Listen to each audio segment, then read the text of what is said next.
साथीहरू अहिले गएर हामीले मेरो सेयरमा हेऱ्यौँ भने सेयर्सहरू अप्लाई गर्ने पोर्टलमा तपाईँले अहिले एउटा डिभेन्चर देख्नु भएको छ। त्यो डिभेन्चर के हो यसको बारेमा थोरै जानकारी दिन्छु है त। यो आइसिएफसी फाइनेन्सले जारी गरेको एउटा डिभेन्चर हो, जसको चाहिँ तपाईँलाई कुपन रेट भनौँ इन्ट्रेस्ट रेट 8% दिन्छ र यसको मच्युरिटी डेट भनेको चाहिँ 2089 रहेको छ। त्यो डेटसम्म तपाईँलाई कन्टिन्युसली तपाईँलाई 8%को दरले इन्ट्रेस्ट पेमेन्ट गर्छ। तपाईँले यसमा अप्लाई गर्नको लागि चाहिँ मिनिमम चाहिँ 25 किताको गर्नुपर्ने हुन्छ र म्याक्सिमममा चाहिँ तपाईँको 2 लाख कितासम्म गर्न पाइयो। तर तपाईँको यसमा चाहिँ एक किताको भ्यालु भनेको चाहिँ नि 1000 रुपियाँ हो। पर किता 1000 रुपियाँ किन्नु पऱ्यो र मिनिमम 25 किता भनेपछि तपाईँको मिनिमम इन्भेस्टमेन्ट भनेको 25,000 हुन्छ है त।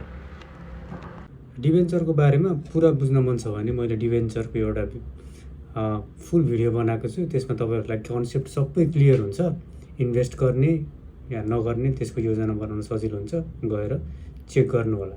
म तपाईँलाई डिस्क्रिप्सनमा लिङ्क राखिदिन्छु, गएर चेक गर्नु होला है त।